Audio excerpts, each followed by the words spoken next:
Namaste to you all. Can you hear me? Namaste, yes. Can you hear me? Namaste. Namaste. Yeah, we can hear you. Yes.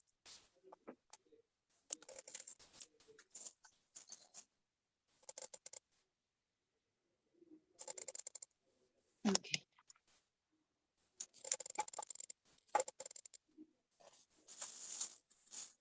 Okay.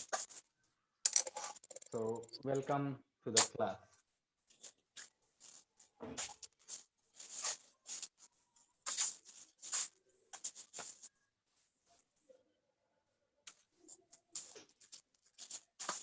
So, we'll be doing the asanas, continuing the asanas some more, and then we'll see how we go about. So, the next asana we'll be doing is sleeping swan. Okay. In other yoga, it is called as pigeon pose. So, that is what we'll do. Okay. So, generally, it is called as pigeon pose, and in yoga we call it sleeping swan. Okay. So for sleeping swan, you can start from a downward dog, or you can start from tabletop. Okay. So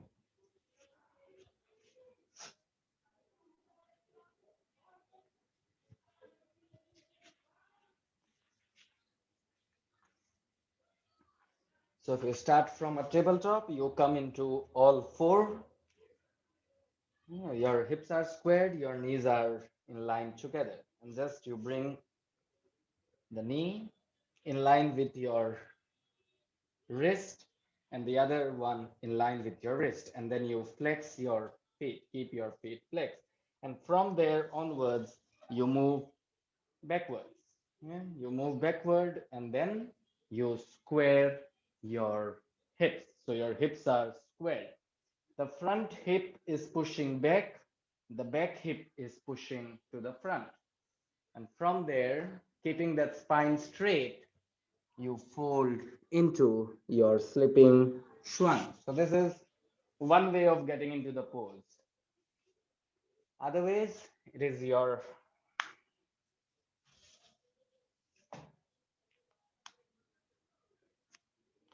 downward facing dog. From your downward facing dog, you bring one knee in line with your wrist, your feet outside the other wrist. From there, if you need to, you go back to square your hips, and you finally square your hips. And then once your hips are squared, the spine is straight, you can fold forward. This is one. If you have issues, I mean, if your hips are too tight, mine are, then you just bring that foot closer. You can bring it as close as you want, okay, near the other hip, so that you can find that squaring of those hips. And then you fold forward. If folding is hard, you can have cushions or a block in front of you and simply place this. This is actually more good. You will feel more relaxed. Your muscles will not work much, and you can move deeper into the connective tissues. So you can prefer this as in yoga. Okay, so try it out the way you want, and stay like 3 breaths on both sides, and then you can just move out of the pose.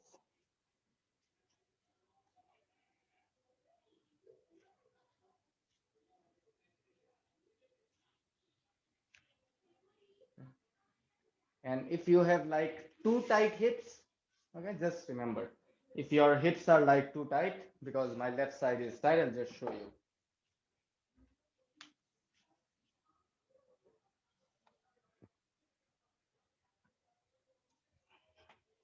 So you have a block, just place the block under your hips, the tight hip. This will help you find the leverage, and you can square your hips here because you are supported with a block underneath your hips. It gets easier.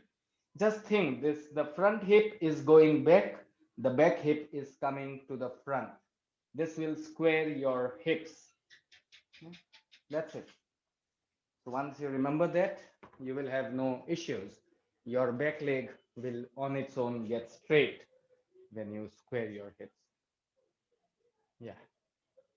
Enjoy for 3 breaths on both sides, and then you can come out and we can talk about it. But at least 3 breaths, okay?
Okay.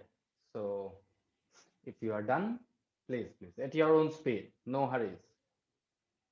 Only if you are done, you sit straight. That's what I mean to say.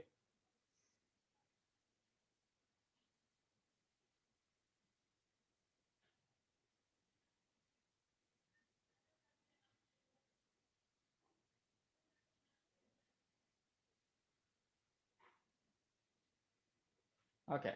So so the benefits. Okay, we are waiting.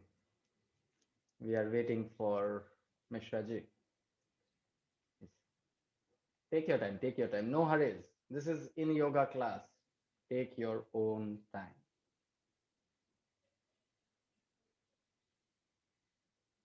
Okay. So once you're there, once we do this pose, what are we targeting? The main area we are targeting is our hips. Yes, so this is also a deep hip opener because the front leg, which is in the front, it is moving externally. So there is an external rotation of those hips because above part, it's easier to get internal rotations. But to open up the hips, you need that external rotation. So this is a deep pose. The thing about this pose is even if it is deep, if we sleep, kind of rest, we actually can stay there for a longer time. The only thing is, if you stay in the pose for a longer time without having your hips squared, benefits won't be there. It will take more time for the benefits. And you keep your feet flexed. That is more important. So the more your feet is flexed, your knee is protected. And also, when you have this feet flex, there is an internal rotation of your shin muscle. So when it gets internally rotated, it is more easier for the hip to get externally rotated because they are working for each other. So this is more important. Yeah. It also makes easy to get into lotus pose, stay in your lotus pose if one of your students or many students can't get there. It is a preparation pose for lotus also. Okay. So when you have this leg, I mean, when it is in front, not like it is coming towards you, then we are working into the hamstrings. The hamstrings are lengthening. From the side, the hamstrings are lengthening. When you have this one, if you have it hold it for a long time, you are working into your quad muscles. Even in this, we are working with both. The hamstring is lengthening, the quad muscle is shortening for this leg. For the other leg, the quad muscles are lengthening and your hamstrings are strengthening. Okay, not shortened, but they are strength. They are getting strength, your back leg. This is why you have to have your hips squared. You can always take your arm at the back and see if they are squared. Me generally always do that. I just take my arm in any pose to see if the hips are squared. That is a one way, best way to check on your own. Okay, so because if you keep your spine straight and move into the pose, you are also lengthening your spine, which will release all tension from your glutes. Very important. Glutes carry a lot of tension. After shoulders, glutes is the area which carries the maximum tension of a human being. You need to understand this. Shoulder is the most one. It carries almost all the burden, as if the whole world is depending upon us. And we are responsible for everything. That is what it happens. Okay. And if you see in your life, this is how we act. We are responsible for everything. If somebody says something bad, maybe I did something. It's just a tendency. It's a human tendency. We call it human. It's a processing. Because we are in a process of becoming human, all this will come into life. And it's okay. I would say it is okay. We move from there slowly. We can't rush. Okay. Rushing does not help. A great lesson I have been learning in last some weeks, almost a month now. I was in a rush. I thought it's easy to be in a rush because it was flowing very easy for me. I could rush and it was floating for me. And suddenly things stop. You get physically injured. So I have my wrist gone today. I have my finger broken yesterday. I have my meniscus tear happening yesterday. And today my QL muscle has been overstretched. So there is a pain, but it's okay. It's not to do with the classes, but yes, they happen. However aware you are, however conscious you are, because today when I was sitting, just sitting, for the first time, I think this came into me many times, but I have been taking classes also. No one ever questioned somehow. I think people know, or maybe you also all know it. Where does the thought come from? Any thought. Thoughts come to us, right? Thoughts are coming to us.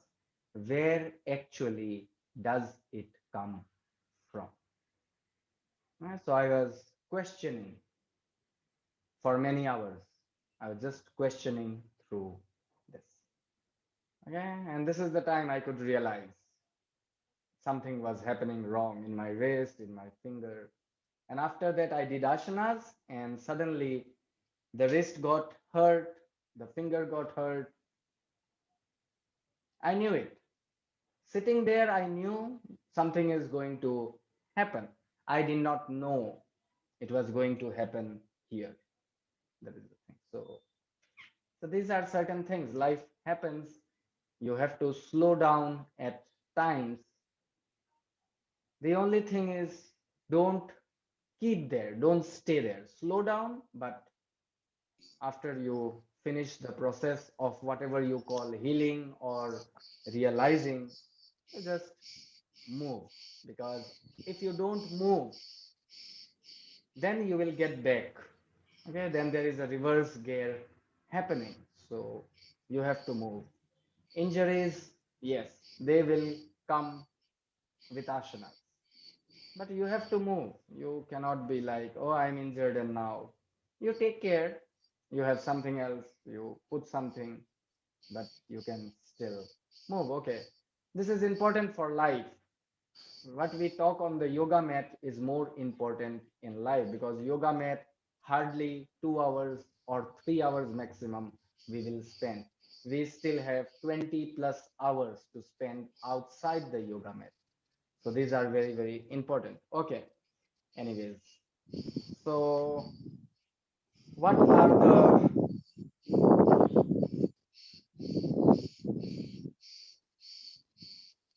okay.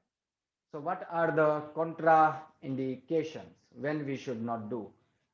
Minica stare, if it is too much, I mean, even if it is little, it's very hard. Too much is out of question.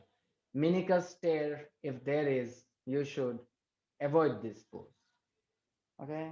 If you still want to do this pose, you have towels, small towels, a little thicker towels.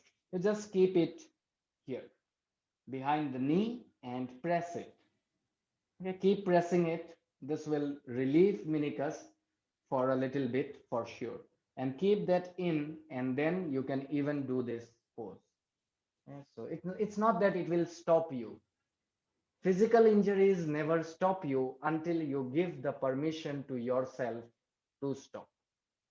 Okay, so you can have this towel for meniscus tear. It will also relieve. You don't have to do the poses, but you can keep a towel here for a greater time of time and keep pressing it. Press for 10, release, 10, release. Okay. So this is like resistance training, or we also call it PNF training when you don't have someone near you. You use your own self to think there is another person helping you. Okay, so meniscus tear, if it is major, please avoid until you know how to use it. Okay, if your hips are too tight, you have blocks to use, and also keep that feet close. The more close you keep, the hips won't get strained or they won't feel much. Okay, so these are the basic contraindications. How to come, you already know. You can come from all four or downward dog pose. Okay, so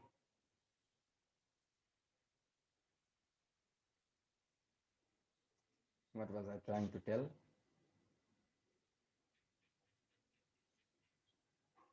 Okay. So if you want to move more deeper, you want to feel more, you try to keep this knee, the front knee, the front knee, if you keep it more close towards that side, okay, not like in line, but you move more and more. If you can move it more and more, you will actually open up your hips at a very fast rate. But this is painful if your hips are too tight. This can be too much painful. So what you do, if you bring that knee close towards the bed and bring that feet further away from you, this will increase your flexibility at a greater speed. Okay, your hips will open up. They will be painful. Remember that. If your hips are tight, they will be painful. But this is one thing you can practice. If your students are too flexible, allow their feet to go further. The knee stays closed, the feet goes further. The more further, the more they will feel into the gluteus minimus and medius. Okay, and hips will get more flexible. Okay, so this is all. You keep your hips squared, that I already said. Remember that hips are squared always. Your back leg is straight. It is having something to do, as if it is pushing back and front at the same time. Keeping your spine straight, you extend your arms, or you can be on your forearms or with a block or bolster. You can do anything. Sorry, sorry about this mess. Okay, it just happens. Okay. So how do you balance it? So I mean, rebound poses. So for your rebound poses, You just have to be in your tabletop. If we started with a tabletop, then it's good. If not, it's okay. So you start from a tabletop, you just place one arm and move into the thread the needle pose. Okay, so if you thread the needle pose, it will give relief to your hips and also to your spine along with your hips. This is one pose I use, or even you can use it in child's pose. Be in the child pose and thread the needle. These poses will be very good if you want to rebound of this pose. Okay. If there are people who can't do the pose, there will be people, okay? Then for them, allow them to sit and just place this here, okay? And just bring this close, sending this further, this knee further, this knee as close as they can, okay? And just be there. So they will be doing the same thing what we do in the pigeon. Remember, this knee is further, this knee is closed. Maybe they can even grab hold. It depends upon flexibility. It will do the same thing what it will do there. But this is only when people can't do it. Okay, so some people can even be only staying here, and that's okay. You just have that knee away. This will give. So this is a variation you can use in your class for students who can't go into sleeping swan, or they have issues, major issues with their knees and also major issues with their hips. Okay. So these are something. Okay. You can use bolsters, blocks. You already know how to use them. Coming into the meridians. So the meridians affected here are the liver, the kidney when you extend. Okay. If you are extending more and more forward, we are engaging the core. So that is stomach and spleen meridian are also aggregated, activated or stimulated. Okay. The moment when you come into that pose and you square your hips to be straight, okay, when you first time try to be straight with your hips squared, you are aggregating your gall bladder already. Okay, so the gall bladder gets aggregated. Once your gall bladder gets aggregated, your urinary bladder, the moment you shift forward, also gets aggregated. So these are the 6 basic meridians which we work in this pose.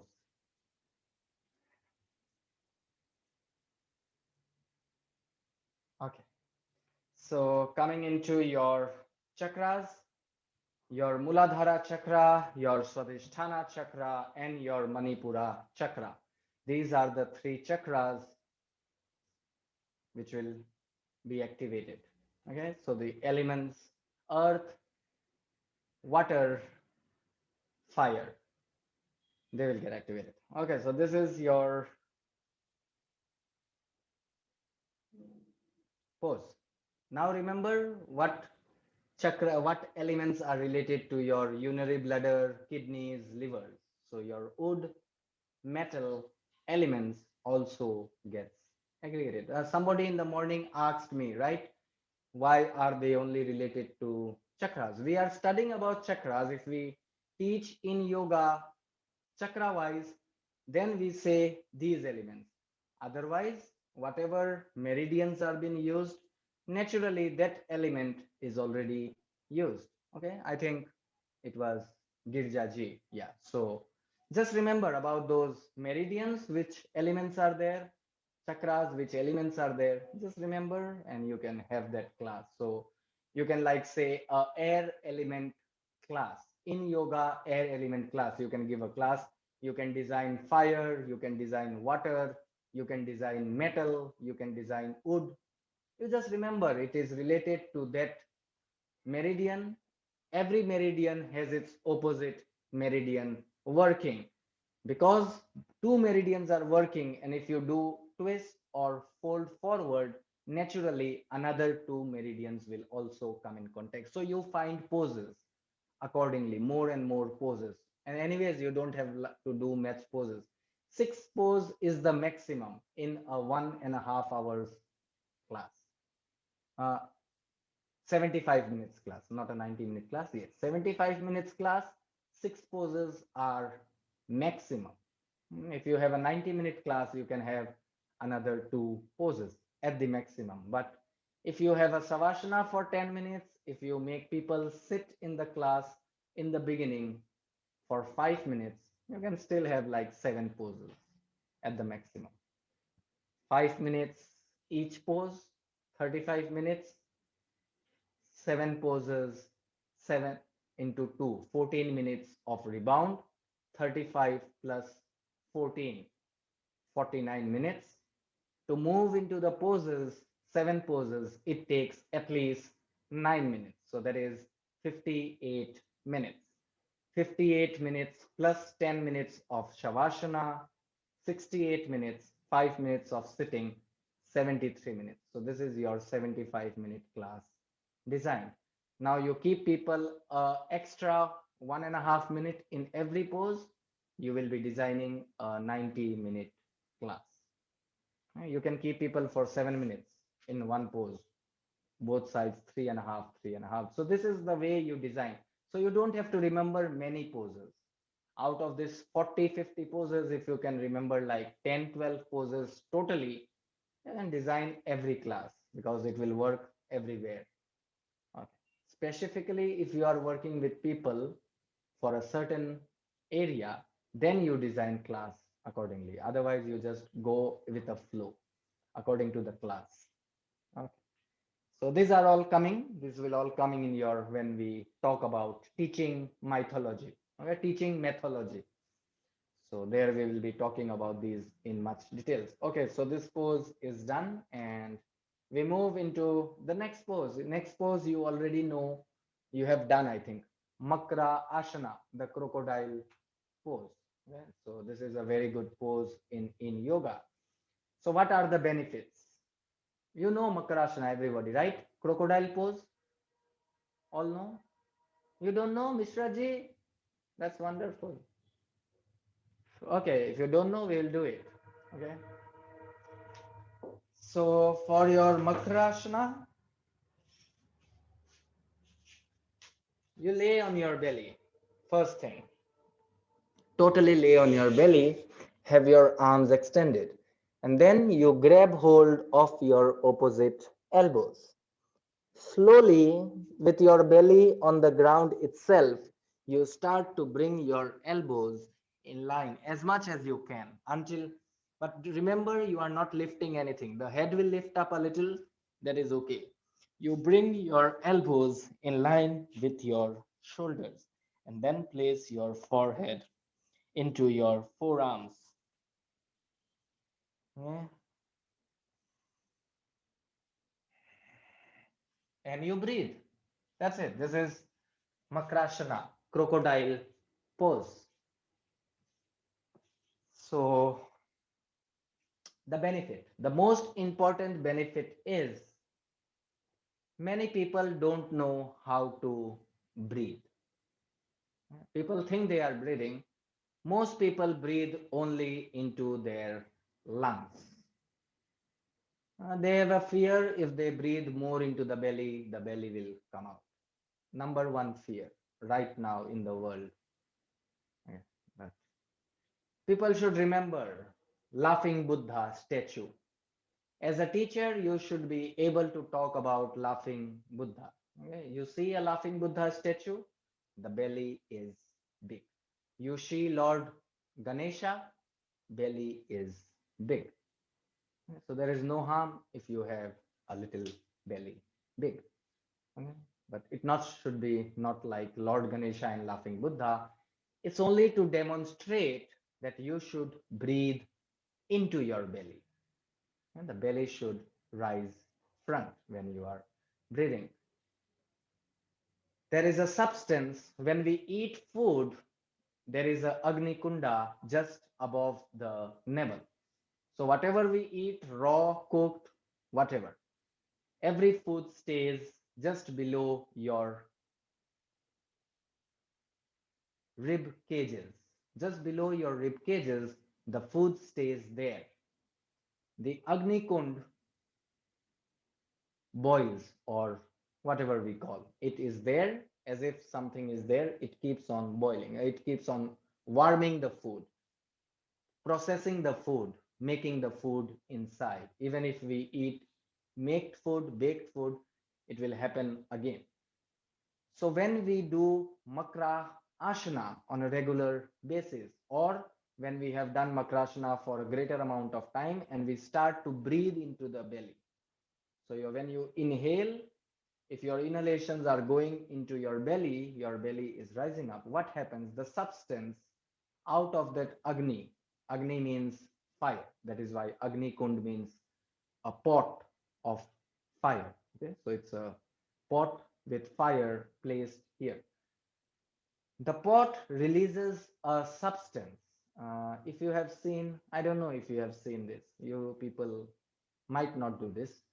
Have you ever eaten with, I think you have done this like in parties, or sometimes you do it Happy New Year times and all those times. What do you call this? Burning the wood sticks outside and cooking over it. I don't know, what do you call? Bonfire. Ah, yeah, fire Barbecue. which is fire which is born. Yeah, the bonfire. Yeah, so the bonfire thing. What happens is when the fire is burning there, a little ash is being created and that keeps on flying. The ash will fly. The same thing happens in the Agni Kund, that ash or whatever substance it is, it gets accumulated here. If we breathe into that belly, that substance, the chemical substance, moves up more and more, and it actually moves out. It needs to move out. Only when we breathe here and we exhale from the belly, that substance can move out. But first, we have to breathe because it is stored here always. Every time you eat, it is being created. So if you keep on breathing here, that substance will not get stored here. There can be amazing people with six packs and all those. If they are not breathing here, those are the people who suffer with stomach issues. Big major stomach issues happen for those who don't breathe into their belly. Okay? It may not happen now, but they have to go through it if they don't breathe into the belly, because most athletes, most yoga teachers also, they don't breathe into the belly.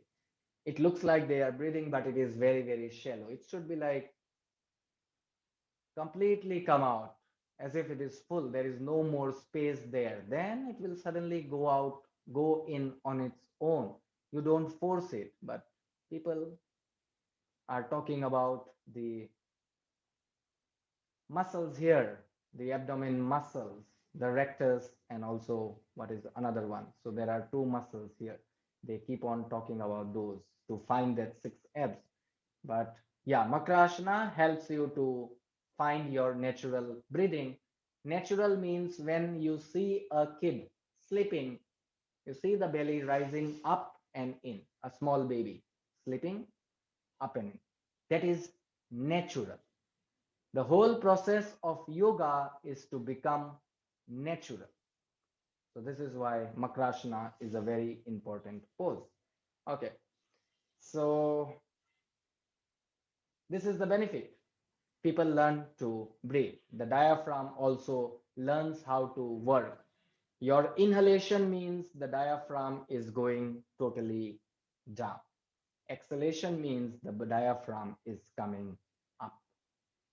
This is major thing need to understand. Okay, so when you are laying and you are breathing for a certain amount of time, 4 to 5 minutes, there is a liquid which is created in your sacrum.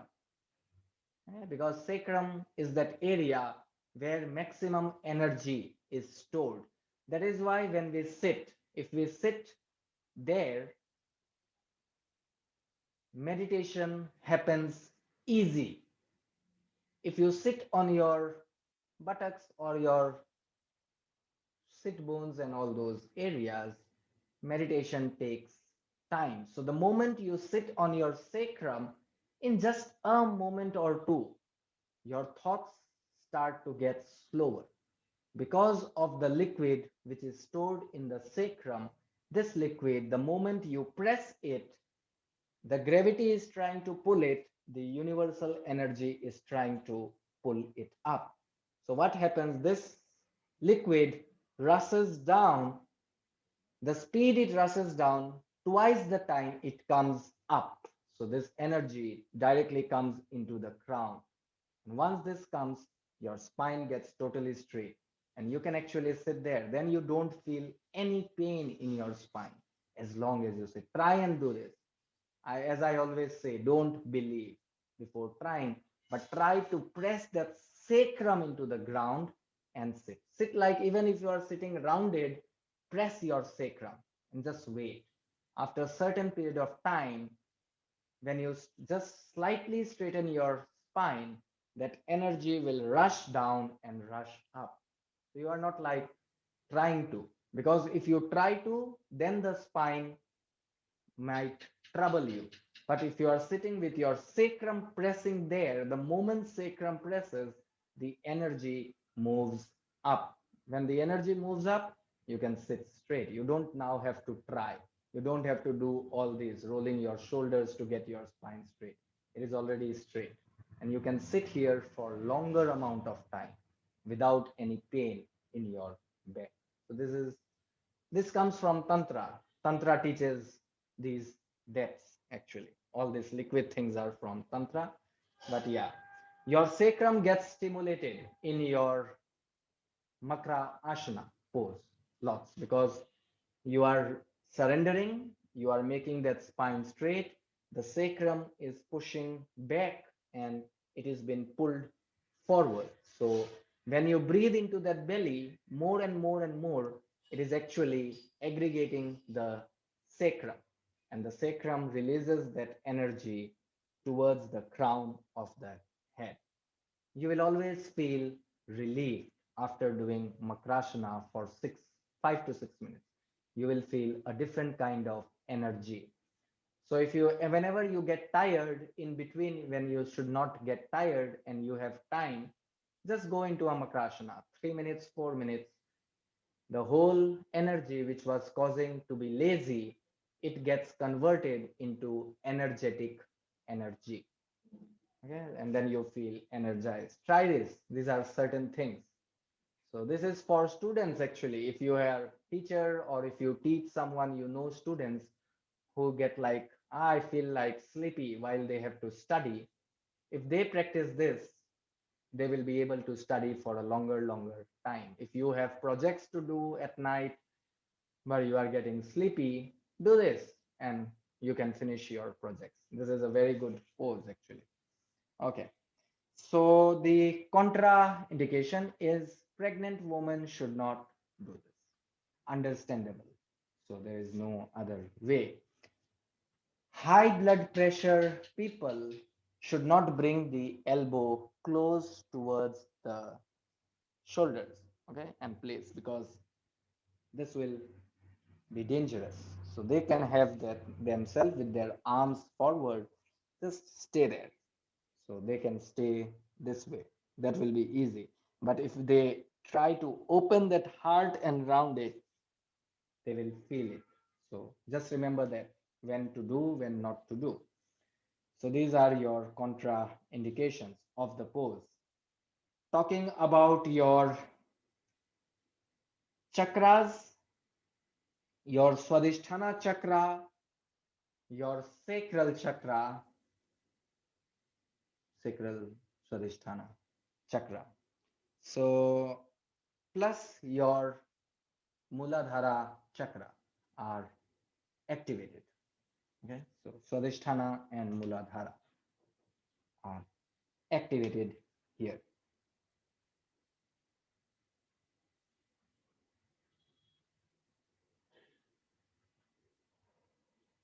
Okay. So which means your water and earth element are being balanced. You find a balance between them. Talking about your meridians, if you bring this arm close under your shoulders and you have to round your heart, naturally your heart and your lung meridians are getting activated. If you are laying down, anyways you are laying down, your small intestine, because of the sacrum releasing that liquid, your small intestine and your large intestine will also be aggregated. Okay. If you are in the pose for a longer period of time, longer, okay, your kidney meridians will also get activated. Okay. If your kidneys get activated, your urinary bladder will also get activated. I mean, we are working with those meridians, then you can work with each of these meridians. Okay. So, what is this? Griyo Samhita. Okay, so what I talked about, the liquid and the food, this is given in Griha Samhita. Okay, so there are many samhitas in which we study during the yoga TTCs in a ashram. So Griha Samhita is like a, not like Vedas and Upanishads, but it is like written by Shiva to his wife. That's it.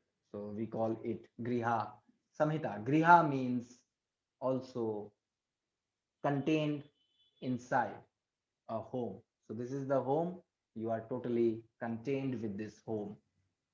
You are taking care of this home perfectly. So the more you take care of this home, the other homes will also be taken care, because when you are total, you can only provide totality outside. So you need to be whole. So these are all topics which we talk a lot. Anyways, in the morning we already did three twist. Okay, so there are three poses in your twist, and this is your prashna. Okay. Then coming into, let's see what pose we can do. Okay, the next pose we move is your shoelace pose and your half shoelace pose. Shoelace pose, you know, Gomukhasana. So please get into your Gomukhasana. Okay. Do the half one first, or maybe even do the full one. So if you do the half one, do the half one first, just for a moment. It's like one breath or two breaths. Just feel how it feels, okay? Because if you do the half one on one side, take two breaths here, you can just have this coming in and you can move into the full one. So we can practice both at the same time.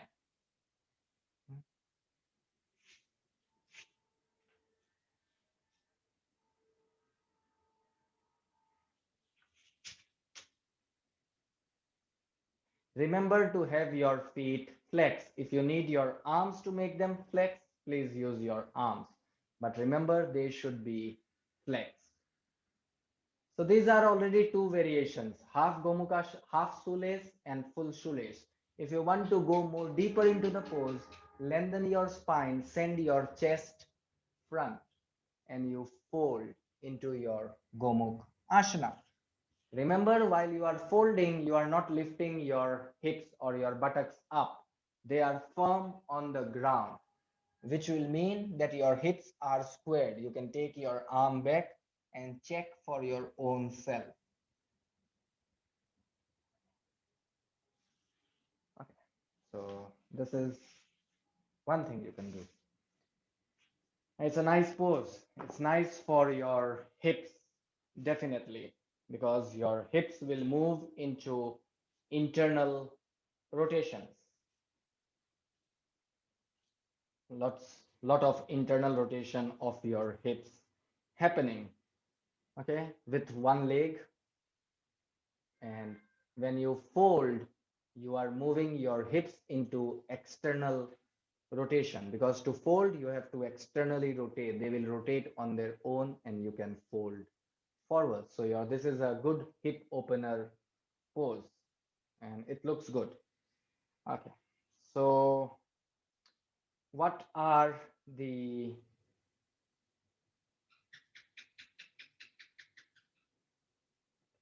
contraindications? People having knee injuries, major knee injuries, they should not do the full Gomukh asana. Okay, half is okay, because this half does not have to be totally this way. This can aggregate. So their half can be keeping a block here. This will protect the knee. So just stay here. They can stay here. If they are okay, they can even fold and feel it here. So keep a block.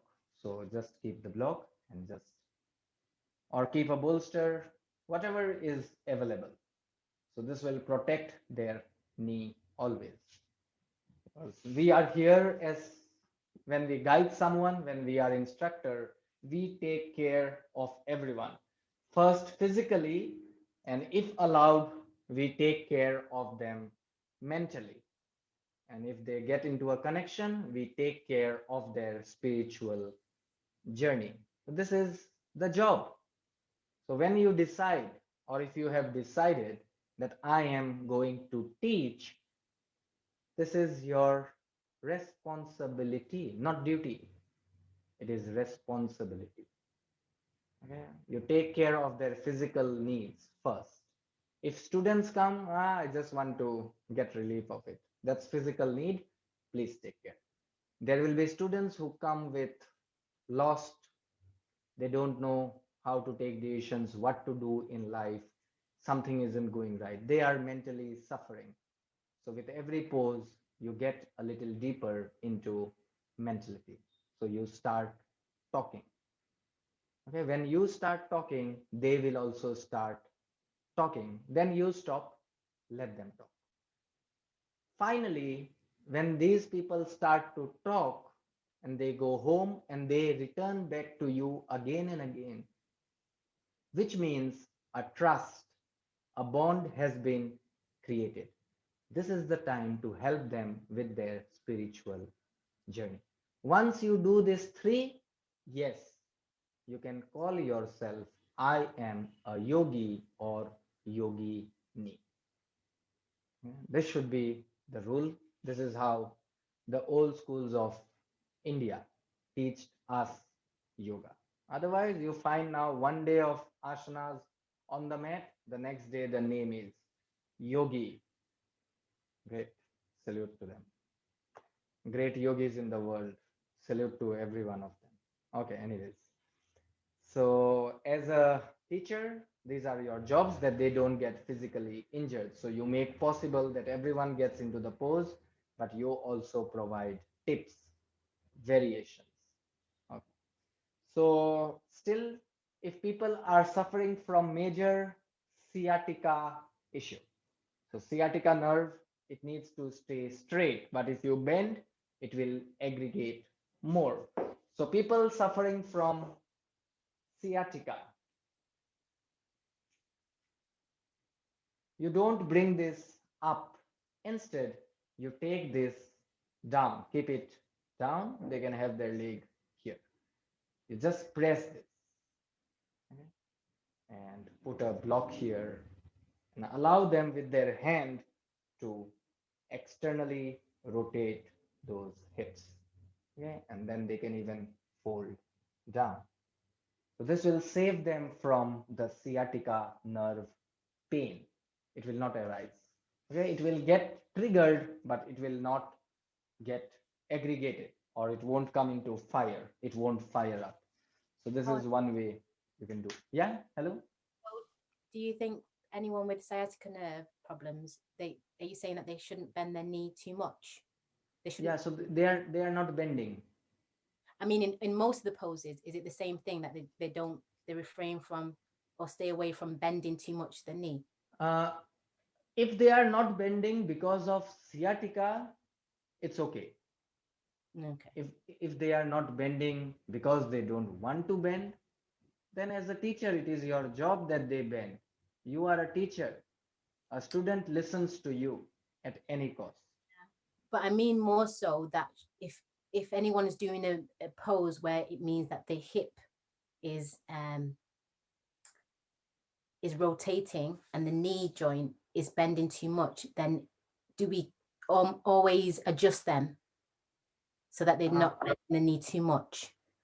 so if you are actually teaching in yoga, we don't adjust people physically.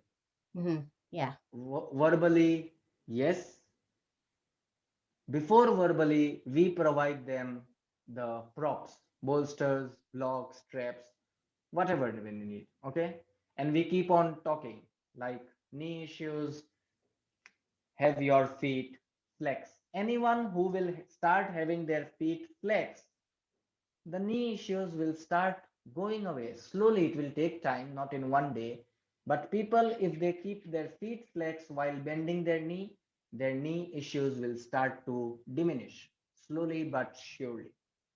So this is one thing. The flex is very, very important for knee issue people. Okay. Secondly, if people are not wanting, as you said, they are not wanting to bend, so allow them the luxury. So they are here, not bending much, bending a little. If they have sciatica, they won't get affected. If they are worried about their knee, they won't get affected. Just keep a block here and tell them to press the block. So when they bend or if they press, it's the same thing they are doing. Now just they are doing it in a relaxed manner because this part is relaxed, but the knee is totally activated with the foot flex. So keep telling them to press and then keep the other leg above in this pose, suppose. And just keep them knowing that they are externally rotating, but pressing the block. So if they keep on pressing, they are making their knee stronger along with the feeling of what the pose should give them. Okay.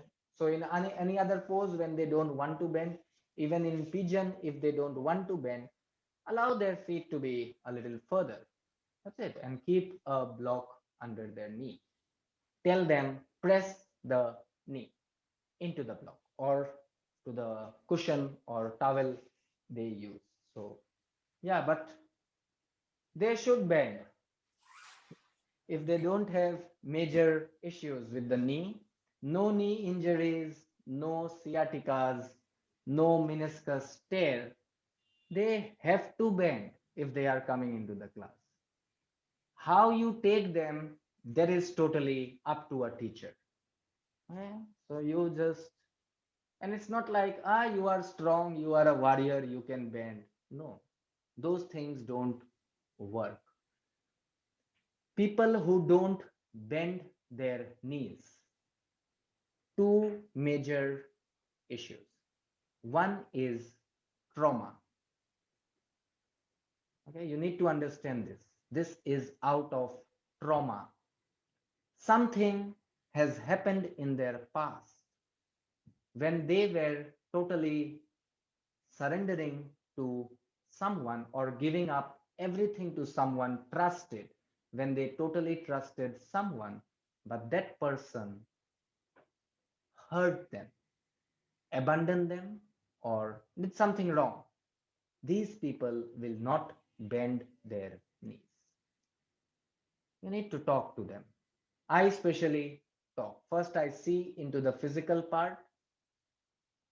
I keep on them trying, so that they can come into the mental part. When they feel it is time, then we can go into the spirituality or the reality, what is stopping them. But yes, this is one reason. Second reason is when people in life, they have done things, okay, but someone said to them, don't do this, but they still did and they failed. So they kept on doing and they kept on failing. These people will never bend their knees. These are the only two people. mentally and inside spiritually, they have been destroyed. So they don't trust their physical part because the other two bodies have been destroyed for the moment. It is filled up with lots of rashes, scars, wounds, demons, dark shadows. Yeah, so we have to work with all kind of people. Every kind of people will turn out. We don't know who is carrying a dark shadow. Everyone carries a dark shadow, that is for sure. Some people understand their dark shadows, they start working. Some people, as they progress in life, dark shadows come up. Dark shadows will actually felt by the people who are on this path. Otherwise, it's like, it happens. They will be like, it is human. To get angry, they will say it is human. To feel pain, people say it is human. It is not human. To feel pain, to get angry is not at all human characteristics. It is animal characteristics. As a teacher, as a student, whatever you think you are, these are very, very important things to understand. Why people don't do the pose. If it is physically, help them physically. But if it is not a physical thing, you need to understand some shoulders don't open up.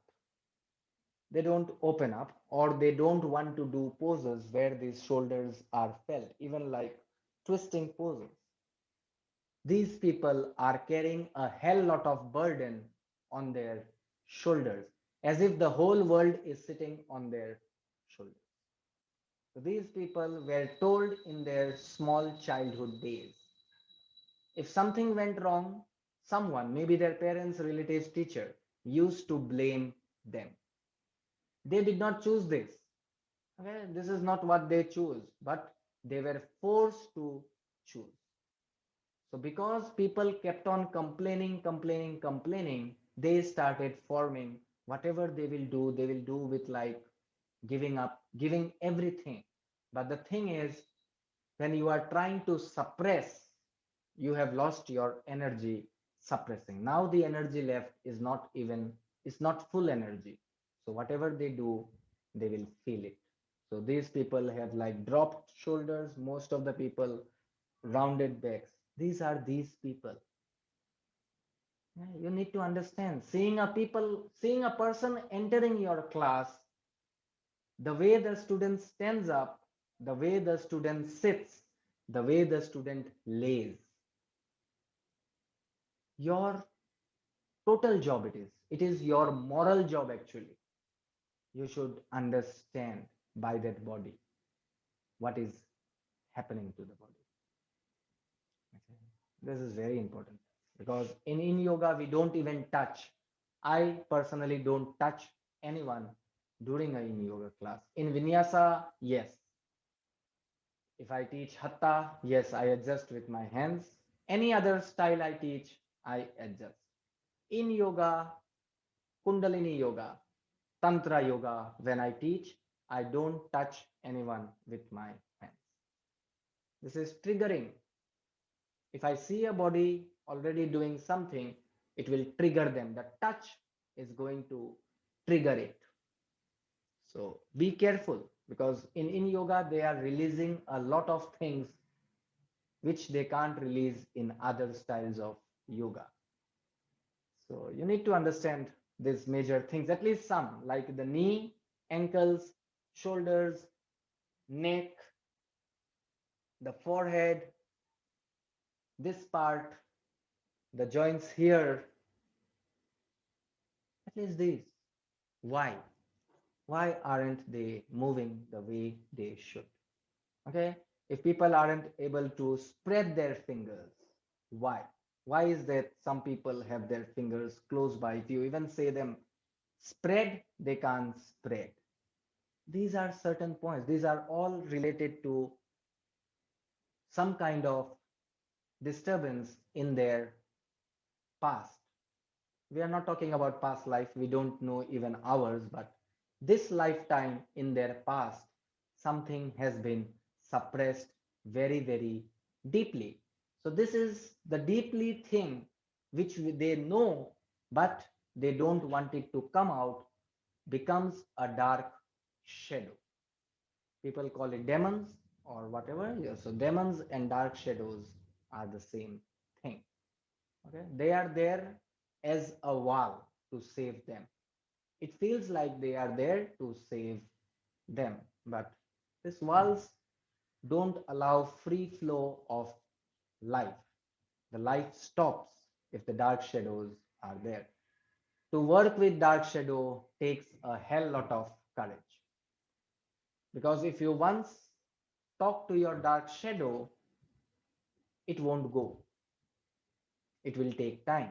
And the thing is, at night, they sit and they make you sit. You can't sleep. Dark shadows are very, very. So, this is why I don't believe. I'm not saying about you all, you can believe. I don't believe when people say going to a healer's place will heal them. It doesn't happen. As far as my yoga lessons, my yoga teachings, my yoga gathering has gone, healers cannot heal people who are facing dark shadows and demons. Yes, there is a pain on the physical level, there is a pain in the pranic level, the second body. They can perfectly heal. If they are very good healers, they can even heal from distance, but only these two bodies. But these dark shadows are in your Manomaya Kosha, the third body. Healers cannot move into the third body. No healer can move there. They can only trigger. So once they are triggered, this person, anyone who has that triggered, they have to work on their own. So yoga is one way. As a yoga teacher, yes, we can do our very best so that their demons and their dark shadows move away. But the thing is, the other person needs to open up. The other person will open up when this person can win trust. So it's not like, you can open up to me, you can open up your secrets, it will not be shared. I am, I will listen. It doesn't happen that way. You from inside release that energy without words. I call this, I'm writing a book. This is called silent communication. Yeah? So it's a silent communication. You just release that energy. They will slowly and slowly start to feel that energy.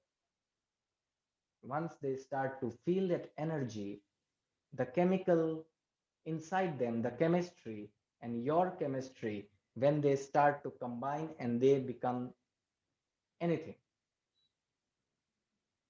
they will vomit out. They won't speak then. It will be like vomiting. Okay, but before that, you need to be whole, because if they come, they will release. Are you in the capability to handle those dark shadows? So, as a teacher, you have many jobs to do. Just learning asanas, learning the physical, a little of mental doesn't help. Really doesn't help. You might think you have cured someone physically. You have done actually nothing. Because any physical pain in the body, any, right now with me, so many, any physical pain in the body is related to thought, a thought which is been repressed or suppressed. So if I only work into this part, the thought does not disappear, or I don't even know about the thought. So I have to work hard to first find why this wrist broke. Why? which thought made this wrist break. So we have to work into that thought to heal it. This is how people don't have to go to anybody.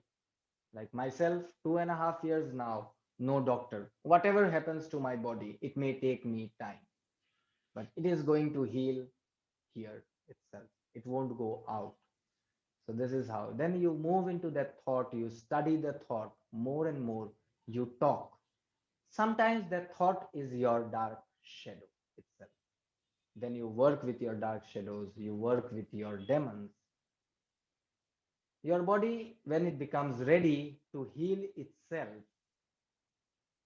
you understand that now you can handle dark shadows of others. So this is a long topic, but yes, as a teacher, these are your responsibilities. This is what I see. Until unless calling yourself as a yoga teacher is very far, you can't even call yourself teacher of yoga. You can call yourself instructor, guide. That's perfect. That's okay. Instructor helps, guide helps. So yeah. But you can all call yourself, okay? This is my view. This is my viewpoint. Nothing to do with you all. You don't have to change your viewpoints or thoughts because of me. Anyways, we were talking about the shoelace pose. The knees related, those are the contraindications, your knees and hips. Okay. What are the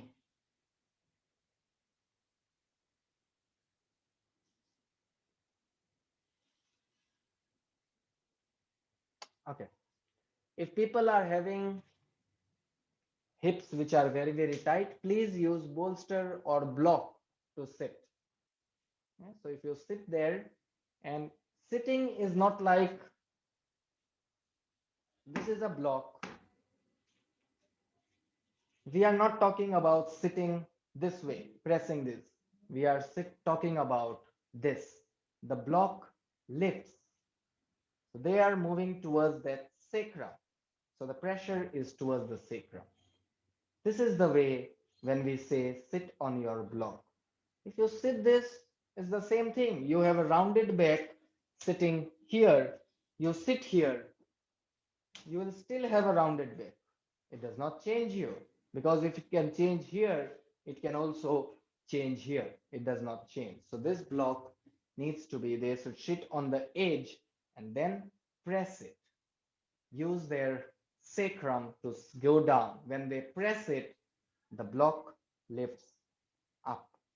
So this is why I don't prefer cushions and bolsters to sit upon. There is no edge. They cannot lift it up. So the block is the best one. So you can help people releasing from hip tightness by making them sit. I personally sit here always on a block, but that is the way I sit.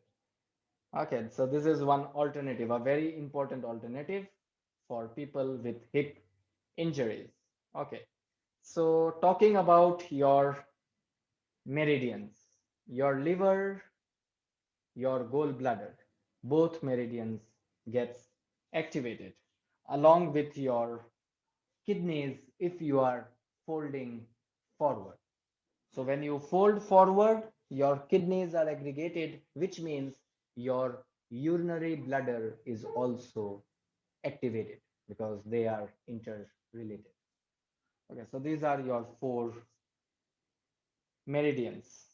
Talking about your chakras, shoelace pose, we are working a lot into our Manipura and Swadhisthana. Lots. Okay. It's not about Muladhara because we are not totally moving towards a grounding thing. We are moving towards upwards. So your Swadhisthana and Manipura chakra are aggregated, which means fire and water elements are being stimulated here. Okay. So this is your pose. How to rebound of that pose. So because we had these things going on. The best one is to move into a deer pose, 90-90. Okay? This will relieve the tension. So the back can stay on a block so that they can find a straight, squared hips. So this is one pose, how you can rebound of it. And if you are using in your class a deer pose that day and you have also used a shoelace pose, the other way to rebound is get people into a tabletop.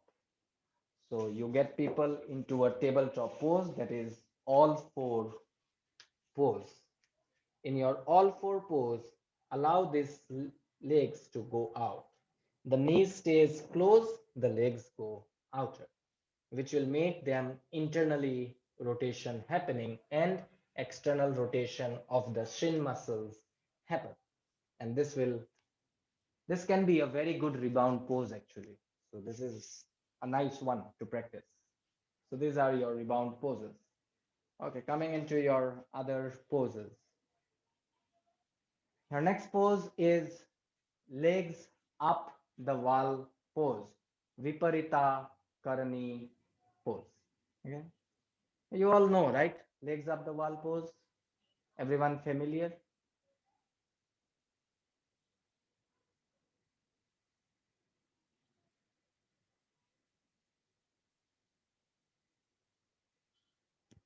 Yeah.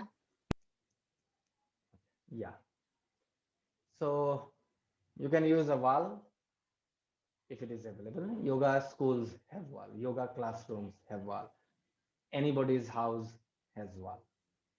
Yeah, so walls are always there available. Use the wall. But if you have a big class, 20 students coming, and there is the yoga class is small, you use imaginary wall. So this is your imaginary wall. Okay. If you think the students are a little lazy kind of students, use a block to place on their feet and flex their feet. The moment they unflex, the block will come down. So this will make them keep their feet flexed and also the leg muscles totally activated because they can't bend it. The moment they bend, the block will come down. So this is one way. Other way, use that block under that sacrum and lift the legs. Okay. Advance the class, use a little higher.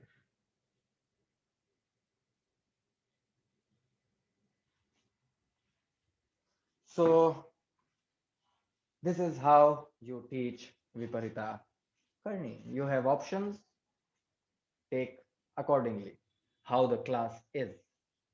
Okay. So if people find having a block above a little difficult, place the block between the thighs and tell them to press it. The moment they press, the feet have to be flexed. They can be here, then it is not pressed. The moment they press, it is going internally, the feet will come closed. It happens on its own. You can even have tried. You just sit, don't press, release. The moment you press, there is a tendency for your shin muscles to come into internal rotation. It will happen only that way. This is how the body, physical body is been designed. The skeleton is designed in such a way. Okay, anyways, so this is your Viparita Karni pose. So what are the basic benefits? Sciatica nerve issue people, this is the best pose, the most relieving pose. Legs up the wall. Okay. All your sciatica issues will be over. Okay. The next good benefit pose of this is if you stay in this pose for somewhere around 5 to 7 minutes, your whole nervous system totally cools down totally. Why? If we are sitting, if we are standing, the whole of that blood and this prana, the udana, vayus, and all are moving downwards. The moment these legs are up, all this vayu, the blood, will again start to flow towards us at a very higher speed, and your lungs, they will become more and more stronger. Okay, Viparita Karni looks like a very simple pose, but it is a great remedy pose. So every night, every morning, if it is not possible, at least before going to bed, 5 to 7 minutes. If you regularly do this pose, even on your bed, you can do it. Your buttocks need to at least touch the wall. Your hips needs to touch the wall, lower back firm on the ground, shoulders relaxed. If you do it every day, you will feel lots of changes totally happening in you after a certain period of time. Say 20, 21, 25 days, that would be the maximum. 20 is like the minimum maybe, but yes, the maximum is like after 25, you will feel lots of things. Your whole perception, your perspective, what we call, towards life will start to change. But you need to be like not lazy Viparita Karni, not the Instagram kind of Viparita Karni, doing it, coming out of the pose. No, stay. Do the in style way. This is in yoga, but do it like inster. YINSTER. Turn like that. And then do this yoga poses. Whole things will start changing because the blood flows into your heart, your lung, the pumping rate starts to increase. Once that increases, new rush of blood flows towards your system. Your whole nervous system gets so very fast energized, you can even feel it. You will feel energized in this pose. If you are not able to sleep, insomnia people, if they do it, they will be able to go to sleep because the energy which was keeping them awake will be changed by this. So the chemical reaction of this and this chemical reaction newly formed, when they collide, they give you a sleep. People who don't, they have things to do and they are feeling lazy, do this pose. You will feel a different kind of chemical because you are lazy, energy is down, the pumping happens, your energy which was lazy turns into energetic. So this is one pose, it can work both sides. Okay, so these are some benefits. Your lower back will be great, it will thank you if you keep that spine straight and you stay in the pose for longer. All tension from your lower back will start to release. A very good pose for your digestions. Okay, so if you have a block and you keep your hips there, because your core energy is used once a block is placed there, so your digestive system will thank you. So these are greater benefits. Okay, are you familiar with varicose vein? There is a disease, right? Varicose. Anybody who can explain it? Because I don't know how to explain.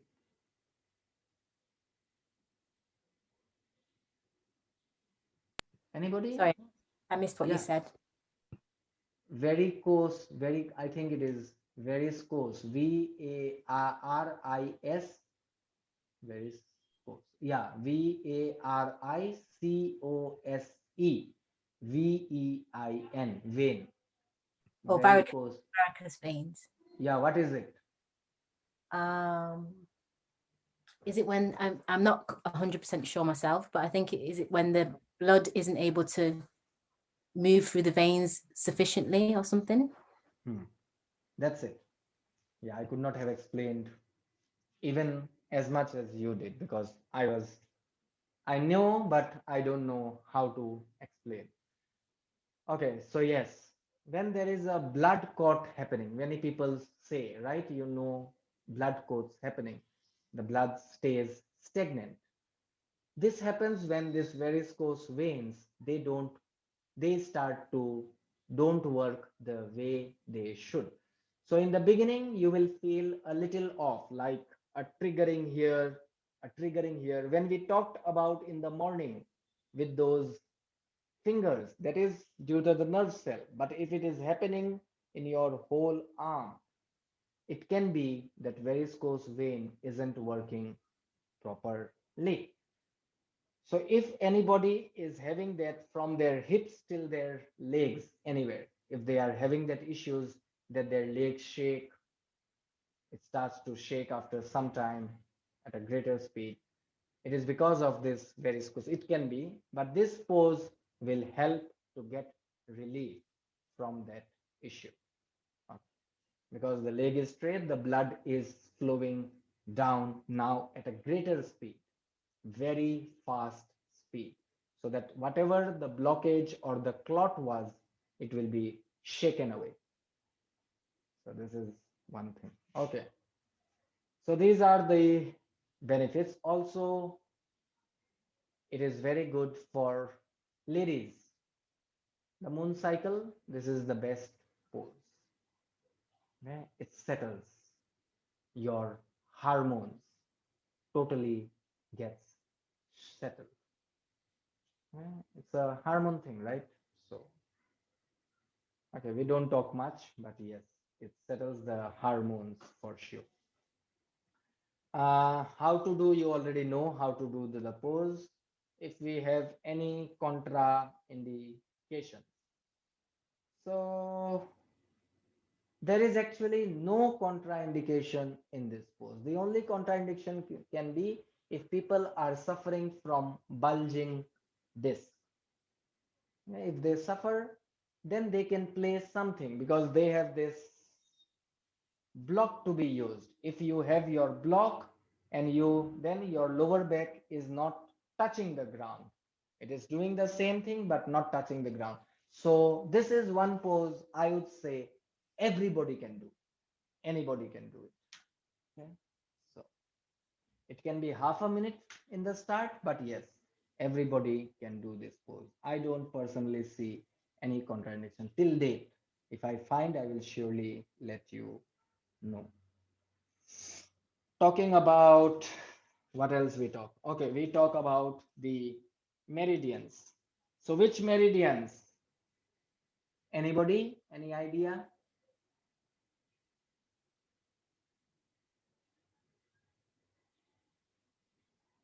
Hips are related to which meridians? Mostly we are talking about hips here. Hips are related to which meridians? Knees are related to which meridians? We talked, right? You don't have the pictures, I know.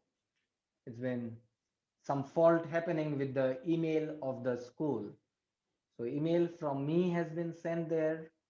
It is not reached. It's every time it shows it is not reaching due to some reason. But the school can send me emails. It's a issue. Maybe somewhere something has gone wrong. So, but it will be there. You will get them by this week for sure. You will get them. So we were talking about from some of the veins which starts from your big toes, some from your middle fingers and all those. You need to remember all these because otherwise you can't explain. So because your hips are there, which will be acting here and your lower back is firm. If it is on the ground, it is firm or anyways, it is actually downwards. Your urinary bladder, which means also your kidneys are stimulated or they are taking place here. Okay. If you are using a block at a higher rate, like this way, and doing this pose, your stomach and your spleen meridians will also get stimulated here. Okay. Talking about chakras, you are totally grounded, Muladhara. Blood will flow, your hips are being acted, so Swadhisthana chakra. You are using a block, Manipura chakra. So these three chakras along with these meridians gets there. Okay. Any questions so far with all these poses? All clear? You are able to write, understand? Pavanji, Yes? I heart meridian is working after Viparita Karani. Heart meridian? No. No. No. There is no heart opening happening here. Yeah, blood is coming to the heart, I said, but there is no heart meridian been working here. No. I ask because I feel energetic, fresh. Also, I Yeah. feel joy after Viparita Karani. Yeah, I know you will feel this because you see the stagnant blood, which was needed. The blood, I'm not saying like stagnant, but the blood was needed in your nervous, this area. When we don't have here, then we feel less energetic. When we feel less energetic, we feel like boring. It's like boring kind of things. There is no energy to walk. So the moment the blood flows here at a very high speed and your heart pumps at a more speeder rate because more blood is there to pump. In just a second, less than a second, it does some, how many gallons? I did studied once, I forgot the numbers. So many gallons in just 1 second it can pump and send to different. So this blood is moving towards this at a very high speed. You are full of energy. The moment you are full of energy, you are joy. What is energy? What is joy? Joy is when we are full of energy. Okay. What is pleasure? When we are full of energy. What is happiness? When we are full of energy. So you need to understand whenever you are sad, painful, hurtful, depressed, anxiety, fear, your energy systems are down. You don't have to read a book how to get over. You don't have to read quotes or look at YouTube or Google it out. You have this amazing instrument. Use this instrument. Okay? Whenever you feel any kind of thing, go for Viparita Karani, go for child's pose, go for downward dog pose. If you are already into yoga asanas, three poses, these three poses, 15 minutes, you will say like, you will feel like what a foolish person you had been wasting 3 or 4 hours in pain. These three poses only. My class, if it is Vinyasa class, Hatha class, rocket yoga, hot yoga, any yoga I teach, these three poses are there. I start the class not with a Savasana, I start the class with Viparita Karani.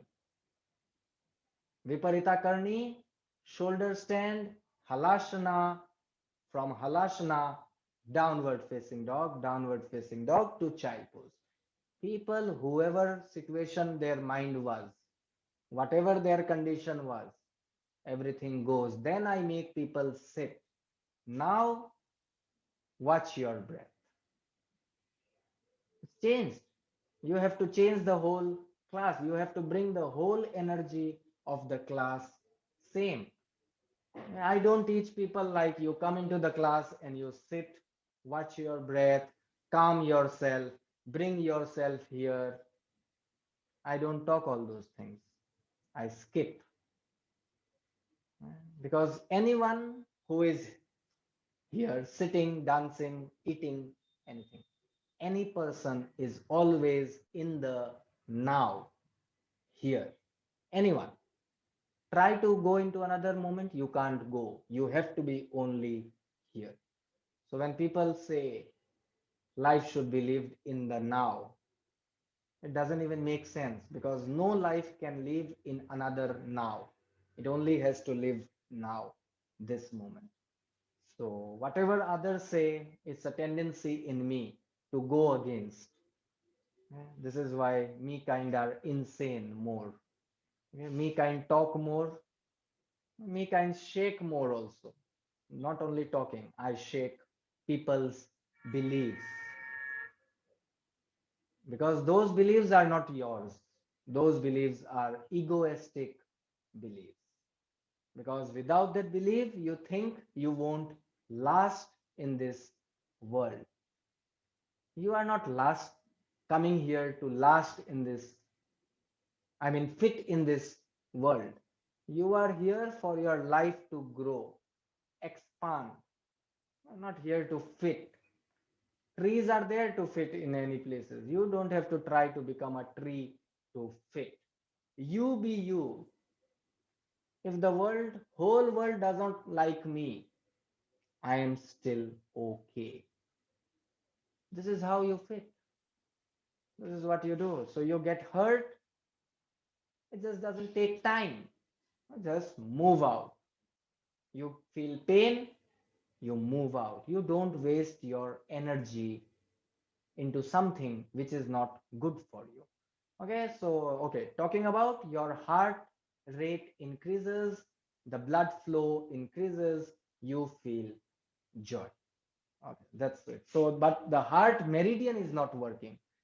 Meridian is different, the heart is different. Heart is the whole of the entity. Meridian is what? A pipe, or say the nadi. When we talk about meridian, it is a nadi. So this is why the heart space, heart meridian is not working. Anyways, only people with heartaches or major heart surgery, they won't do this pose. Why? The blood will flow at a very high speed. If they already had this heart replacements or all those things happened, they should avoid this pose. But this is like very minor cases. This kind of students will be very, very minor. So yes, I just figured it out talking about the heart, because heart patients cannot handle so much force. So they should not do this pose. If you have students like that, please avoid the pose, for them at least. Just let them sit, have their knees bent on the ground. So at least the blood will flow slow towards the hearts. It will be at a slow speed. Okay. So this is the only contraindication. Okay. So your heart disease means also hypertension. Okay. So hypertension is caused because of heart issues. So remember this, hypertension, if you hear the word hypertension, if somebody says you they are suffering from hypertension, no viparita karni for those people. People having heart surgeries happen, no viparita karni for them. Please remember this. Yeah, I just could not remember it earlier. These are the two contra indications. Coming into your, let's see, this is interesting. Can I ask something Yes, yes, for sure. about Viparita Karani? It's not an inversion, or when it's 90 degrees, we can practice on moon periods.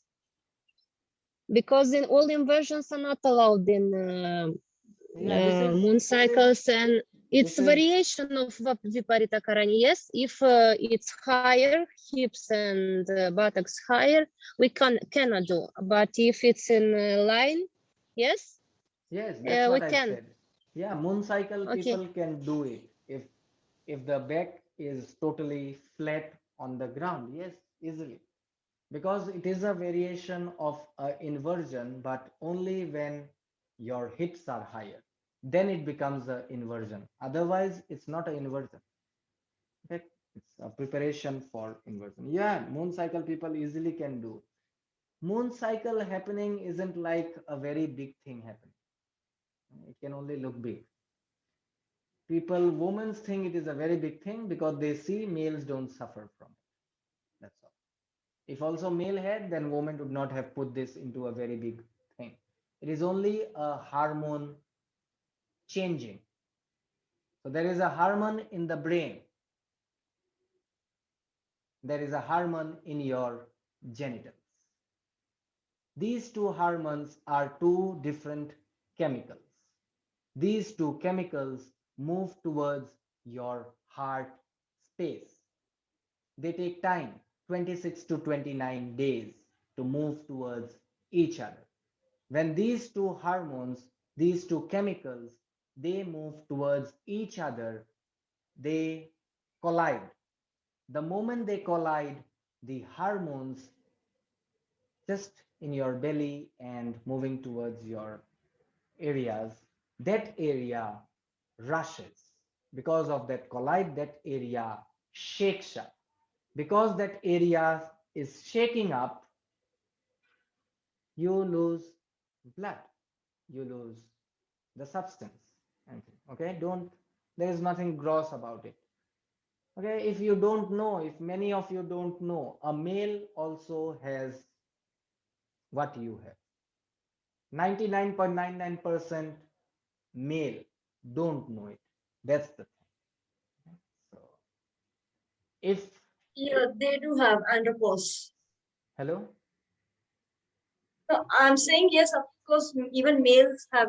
You mean yeah, the monthly cycle kind of stuff? yes, yes, yes. Andropause, it's called andropause. I don't know what is it used these days. It was earlier called as andropause. Okay, I don't know what the name is, but they have. But what I'm saying, 99.99% of the males, they don't even recognize it. They don't even know. But everyone has it. Every human being has it. Every animal has it. Every bird has it. Every plant has it. Every living being has this cycle in this whole world. Every living being has to go through this cycle because this is the space. It's because like that earth going around the sun, it has to go. There is no other option. This is how the galaxy is been formed. This is how this human body is formed. A substance, a chemical in your brain, a chemical in your genitals, they have to collide between a certain period of time. It takes 26 to 29 days generally. Sometimes plus and minuses are always there, but that is because of something else. It's not because of your hormones. Then you have to look after into it. And we do look after when we think it's not good. Okay, so yeah. So this is what one thing. It's like not important, but it is very, very important to know. A married woman, are you all married? All married? I, yeah. Married woman, it's a very good tip for you. Whenever your husband, they always come, right? They come. Sometimes it's a job tension, work tension. You understand because you are already with them for years. You understand. That's another part. Whenever they come and they lose energy, they are losing their energy at a different kind. You can see. If you are very, very aware, you can actually see a person if they are losing energy. When they are losing energy, and if in that time they are getting this irritation, they are irritated somehow, losing that energy, and you say something and they are like almost going to shout out. Almost. Many husbands don't do that. Husbands don't even find girls or women outside, so they keep on suppressing it. That's another part of the joke. But the thing is, this is the period when your husbands are going through moon cycles. Okay? If you are also in that phase, suppose the dates are colliding, please listen. What they say, listen.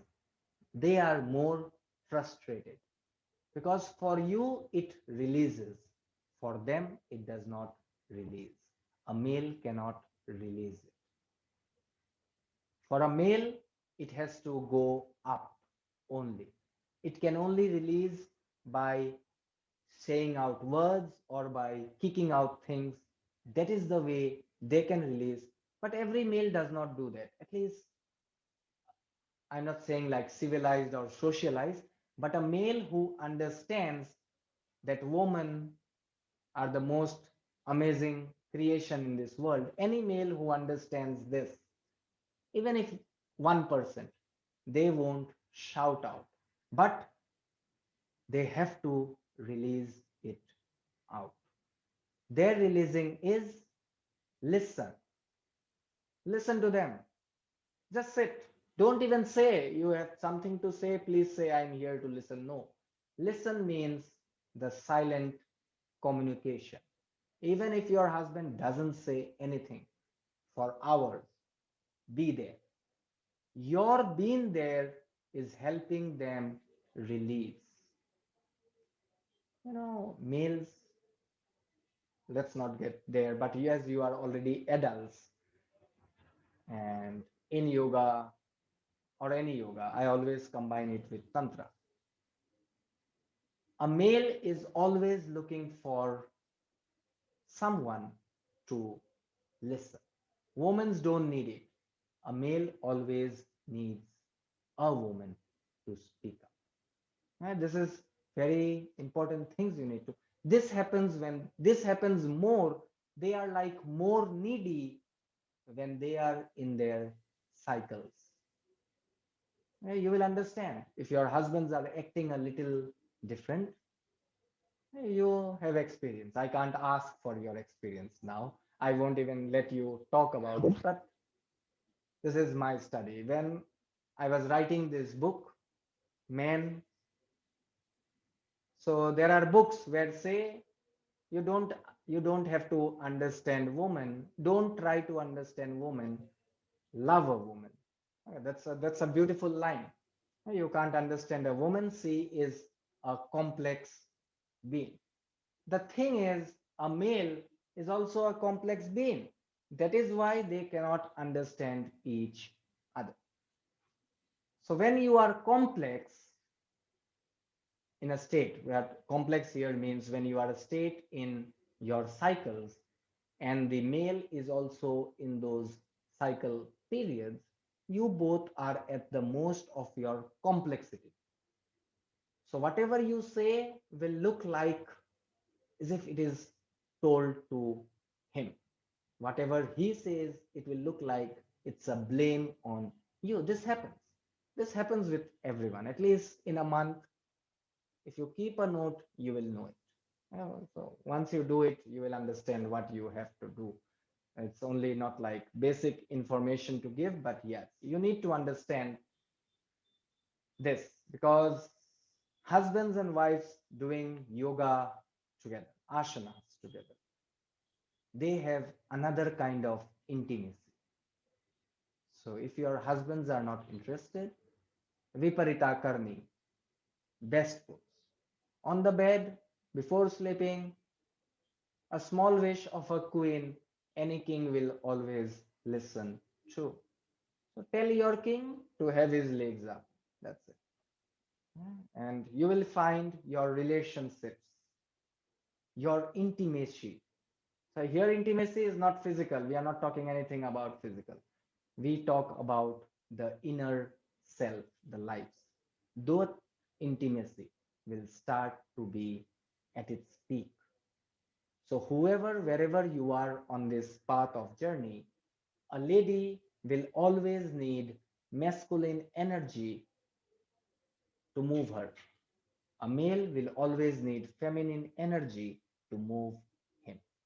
Okay, if people can't generate both inside, because everybody is not into tantra yoga, everybody does not even practice, because even this tantra has been destroyed by the Western countries, now even by India. So I'm not only blaming the Western countries, now India is also destroying. Rishikesh is the best place destroying tantra yoga. Okay, so both needs this energy. In yoga is all about yin and yang. The Oh, yang and the yin has to mix. Yes, yes. sorry, it's off topic, but do you teach like traditional tantra or do you not I teach that? teach I teach authentic tantra. I don't know what is I mean, traditional that's what I because meant, authentic tantra. yeah, authentic tantra, yes. But it takes 6 months. Your 200 hours finish in 6 months. And it is not only 200 hours. You practice for 9 hours a day. 3 hours of practical, 2 hours of kriyas, 4 hours of lecture. It's 9 hours for 6 months. Authentic, and not this paper selling. I'm not talking about the schools which sell paper. Where I did, it took me 6 months and 7 days because 6 months was the course, 7 days was the exam. So they were taking exams every day. For 3 hours, we had to give exams. So that was another 21 hours. And we had holidays in the first month. Every Sunday was a holiday. In the next month, 2 Sundays was a holiday. In the third month, 4 Saturdays were holiday. In the fourth month, 2 Saturdays were holiday. Fifth month, 2 Sundays, 2 Saturdays. Sixth month, 1 Sunday, 1 Saturday. This is the only holidays we got. Otherwise, 9 hours on a trot. And online, no, it cannot happen online. It has nothing to do with anything to touch or no. There is nothing to adjust because all this kriya people can do on their own. They can sit in another room and they can do it. Okay, so the teacher does not need to be even near them. It does not make any sense because when we were taught, our teacher used to be sitting a very good distance. And he was only instructing because there were little small mics placed, loudspeakers placed. That's it. And he could go on his own work because when we are doing kriya, why will he waste 2 hours sitting there? He could go to his own thing. He could do his own thing. We are doing kriyas, so you don't need a teacher. You only need a teacher so that you are disciplined. That's it. It's a total discipline. Tantra yoga is discipline, only discipline. That's it. The more and more discipline you become, Tantra starts happening. Anyways, we are not talking about that, but yes. Okay. So this is one thing because it comes with Viparita Karni. I just had to tell you because if you didn't know, your relationships, the intimacy relationships, or if you have friends, relatives, where you feel this is a small remedy. Just give them this for 20-25 days. You will see lots change. I have done this. It's my practical thing. I do it in my neighbors, with my relatives, with my sisters, in-laws. I have done many places. Results, they ask me what happened, how. You don't have to answer how. Yeah, so all hows are not important. If it is working, that's it. You don't have to ask how it is working, why it is working. Doesn't make sense. It is a truth. It cannot be answered. So this is the thing. Yeah, so Viparita Karni, please try and see how it goes for you. Okay, coming into your next pose, let's see what we have in store.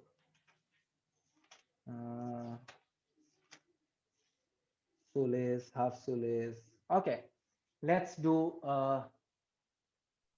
no, Excuse me, we won't do any any pose. Yes. any specific element for leg up the ball? Element means I did not get you. You were just, you were saying elements for other poses. Element here is your Muladhara, Swadhisthana, and Manipura. If you are using a block, so it's earth element, water element, fire element. Yes, and because it is urinary bladder and kidney, it's a metal element. If we are talking from in yoga side, it's a metal element also working here. Yeah, sorry, those elements. Yes, I didn't mention. And the Sorry. rebound pose also. Can you please tell us the rebound pose? Rebound pose for Viparita Karni, actually you don't have a rebound pose. The best rebound pose is go to sleep. Generally you do before bedtime on your bed. What will you do now? Okay. Okay.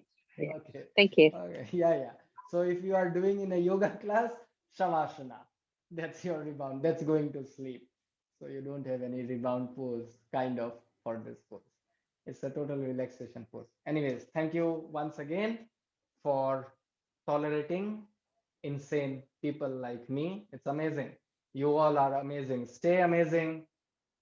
Be blessed. May your journey be filled with unlimitedness, limitless. May you become unlimited, all of you. Thank you, Pavanji. Thank you. Thank you. Namaste.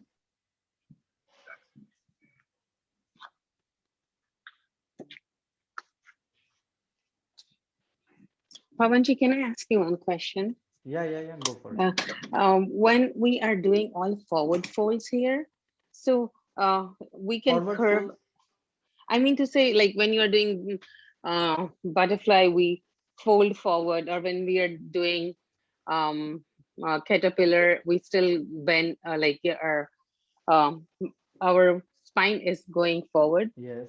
So you said you can just curve your back, Yeah, curving is right? already a little Is back bend. okay. Yeah, little back bend is okay. Yeah, because we are The not working into the muscle groups. Only when we do forward folds using our muscles, then we need those muscles to go into the opposite side. Okay. But because we are working into the connective tissues, we don't Yes. work with it. Connective tissues, they can do on their own, because the connective tissue means stretching like a rubber. It is only becoming longer. The more you have this rubber being stretched again and again, what happens? The gap between them starts increasing. So it can now flip on the other side. So yes. But So generally you do this when we talk this about in designing a classes of teachings, but generally in the end, if you had these caterpillars, butterflies, shoelace pose, sleeping swan pose, if you had this, you just add a fish pose, supported fish pose. That's it. That is the only pose. Uh, yeah, one. That is the yeah. only pose in yoga which is a kind of back bend, or you introduce bridge pose. That's it. These two. Yeah. So you. My question is in Hatha yoga, how they say that you have to have a long spine and bend forward with the by your hip joint, right? Yeah. So So you cannot. that is hatha yoga, working Yeah. your muscles. So it would not bother the spine, right? If you are just curving your back. That is the thing, because it does not bother. That is why we are not working into back bends. Yeah, that's what I'm saying, because we are not working into that muscle group called the spine. Spine is also a muscle group, so we are not working there. That's what I said. Okay, thank you. Okay, thank you, and hope like your hand gets better soon. Okay, bye bye. Thank Bye. you. Good night. Namaste. Good evening. Bye.